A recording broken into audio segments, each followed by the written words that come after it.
Hi, my name is Tim Miller. The name of my business is Austin Guardian. I do metal fabrication and specialty welding. I've been in business for 30 plus years. Started out doing ornamental ironwork and have evolved to precision welding, and the motorcycle restoration is a hobby of mine. About 30 years ago, picked up a Super Hawk, and since then just started acquiring different makes and models from the early 60s to mid 60s.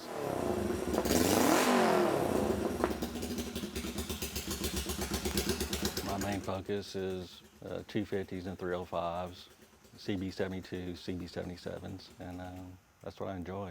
I've done quite a few restorations. Got about 20 or so bikes that I've restored. I like the styling of the early Hondas because of the chrome, and I just really like the design. I think Honda put a lot of effort into getting itself established in the motorcycle industry in the 60s. Do the scramblers use the same motors as the Hawk? Yes, exactly the same motor. These are the first dual sport models. They came out in 62. Has some more suspension in it, so it allows you to go off-road. And has the up pipes, skid plate. These bikes all have the rare aluminum race kit tank that Honda offered for them. So I de-seam them and straighten them out and polish them. There's over 100 hours just in each gas tank, and easily another couple hundred hours doing the whole project. Wow. Yeah, so I don't keep track of that time. Yeah. That's probably good. Yes. So these are some early scrambler aluminum race kit tanks, and I'll unseam these things. I'll grind this weld out all the way around them and separate them. Once I get these tanks apart, then I have full access to the inside of them. Unfortunately, this one also had baffling in it that I had to remove to get access, but this thing was very hammered. But this is a very rare CR 72 gas tank.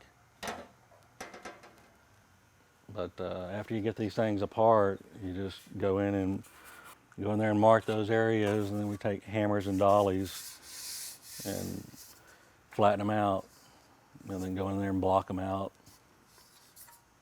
It's a lot of time spent to get them straight.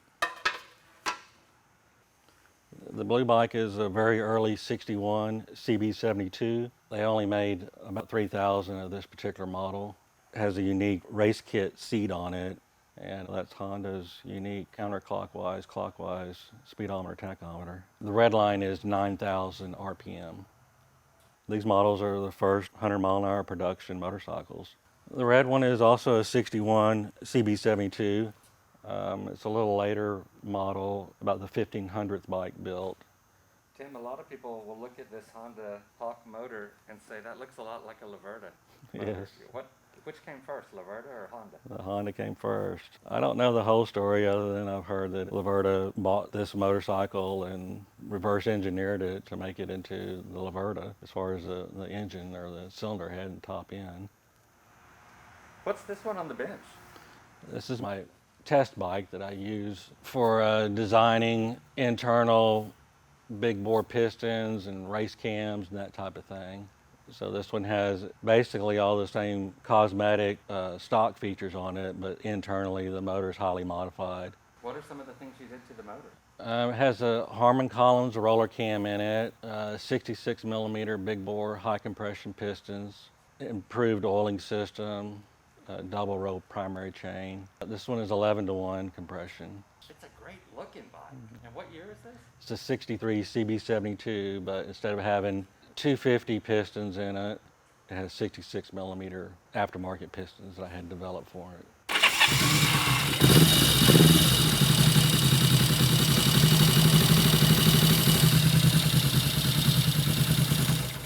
That one sounds beautiful.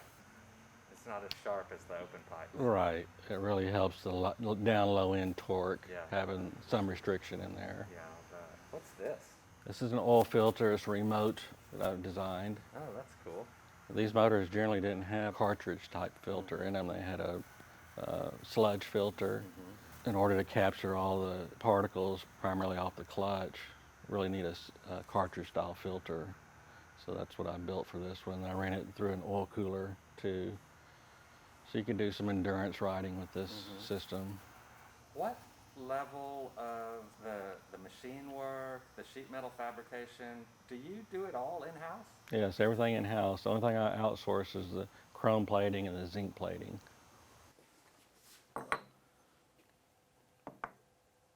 This is a stock piston for a 250. And then this is a 64 millimeter, which makes it into a 350. And this is a 66 millimeter, which is what the one on the stand has. And it makes it into a 370 cc. And these original ones, even though they have an extreme dome on them, but it's such a small bore, because that's a 54 millimeter bore, is 9-to-1 compression. Yeah, I can just see that the skirt height is a lot, longer on the stock pistons and a lot shorter on these. They're almost like a slipper piston type of design. Yes. So that piston is your own design? Yes. Great looking shop you have here, Tim. Thank you. Oh, it's a stack of cylinder heads over here, just waiting for. Yes, those have the cast iron skulls in them. Those are 250 heads. So one of the downfalls on these liners were never put in very tight, so the heat transfer was poor with them. So a lot of times I'll copper plate this outside of the sleeve. Originally Honda only put about a thousandths or so interference here. Well, after the many years of cycling, going hot to cold, the aluminum actually stretches out through time. So then you lose the heat transfer because the sleeve is just floating in there, not getting very tight. And when it heats up, the aluminum actually grows even faster, even more. And so what I do is I send these out and have them copper plated, build them up, and they'll usually put on 4 or 5 thousandths of copper. And then I'll have to hone the cylinder out just slightly enough to get about 3 thousandths interference. And then I will use liquid nitrogen, submerge this in liquid nitrogen, and make it shrink 4 or 5 thousandths real easily. And then I'll heat this up about 400 F, and then it just falls right in, drops in, and then you're going to have really good heat transfer from there on. Oh, that's brilliant. Because otherwise they will not survive any high RPM for very long. They'll seize the piston, and everyone thinks it's a lubrication problem, but it's the heat transfer. Oh, that's very interesting. Because the heat transfer is only going through the rings into this and out this. Yeah. Right. And if there's even a slight air gap between the liner and the head, it doesn't transfer the heat. Correct. Yeah. But a lot of people just go in and, well, these are simple little 2-cylinder motors. We're going to restore this easy enough. But then they don't realize all these temperamental things about them that can prevent them from surviving very long. Yeah.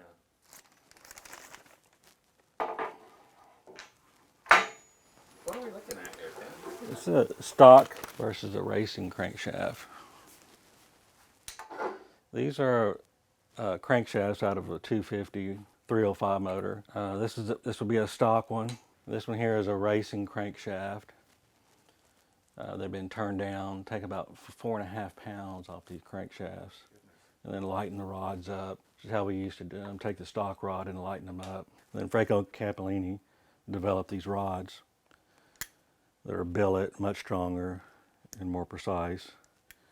And I'm doing a couple crankshafts with these in them next.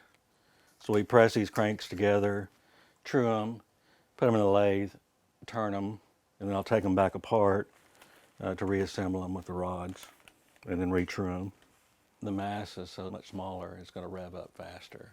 But also, when you decelerate, let out of the throttle, it actually slows down quicker. So flat track guys like that too. They run very smooth at higher RPM versus the bigger counterweights. Start getting a little rough. Yeah, it's passion driven, that's for sure. I love to see it. That's what I love about it. It's like the gearhead passion that keeps us all up at night. That's right.